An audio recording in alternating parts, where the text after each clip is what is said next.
안녕하세요. 오늘은 좀 무거운 이야기를 나눠볼까 합니다. 2005년 부산에서 있었던 한 미스테리한 살인사건, 그리고 그 뒤에 숨겨져 있던 더 끔찍한 진실에 대한 자료들을 좀 깊이 들여다보겠습니다. 네, 저희가 받은 이 자료들, 그러니까 사건 기록이나 증언, 수사 기록들을 보면요. 이게 단순한 사건 보고가 아니라 인간 심리의 어두운 면을 좀 적나라하게 보여주는 것 같습니다. 맞습니다. 그래서 오늘 저희는 이 자료들을 통해서 사건의 어떤 핵심 단서들, 또 범인의 좀 충격적인 행동 패턴, 그리고 우리가 이 이야기에서 뭘 좀 발견해야 할지 같이 파헤쳐 보려고 합니다. 네, 한번 시작해 보죠. 이 사건 어디서부터 시작해야 할까요? 자, 시간은 2005년 6월, 장소는 부산 영도구입니다. 남편과 떨어져 살던 63살 장 씨가 자기 집 안방에서 숨진 채 발견돼요.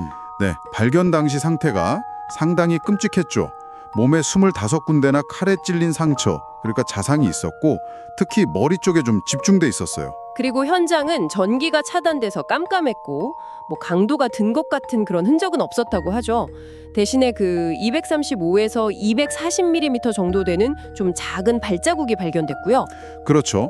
그래서 처음에는 그 집 아래층에 중국집이 있었는데 내부 통로가 있었거든요.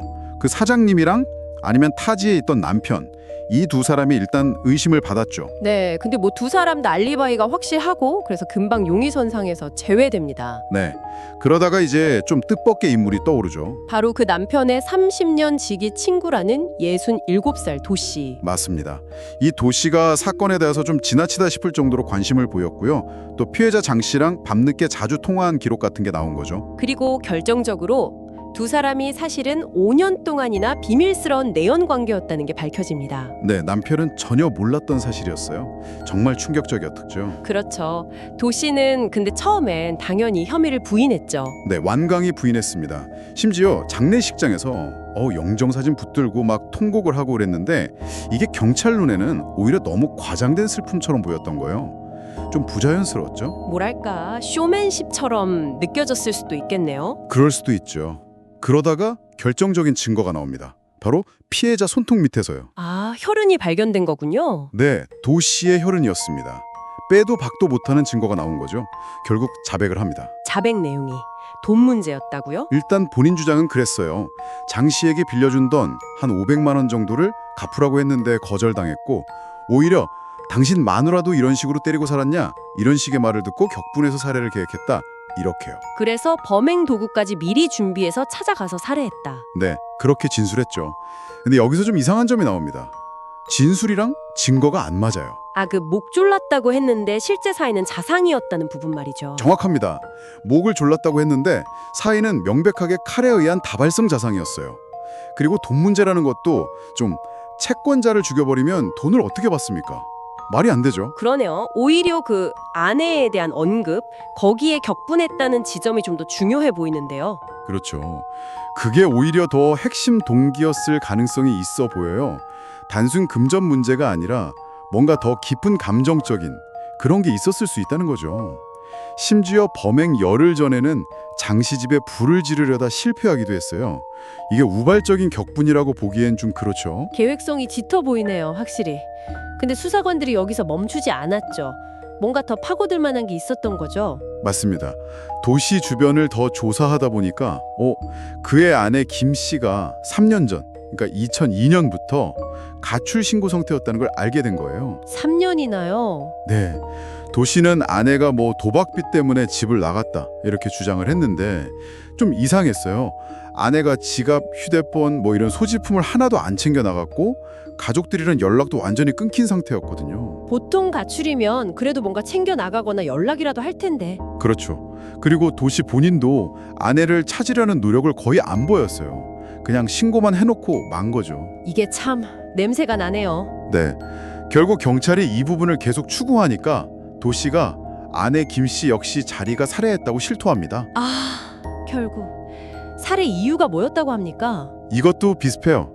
아내가 자신의 무능함 이런 걸 비난하니까 격분해서 목 졸라 살해했다는 거예요. 또 격분. 근데 시신은 어떻게 처리했답니까?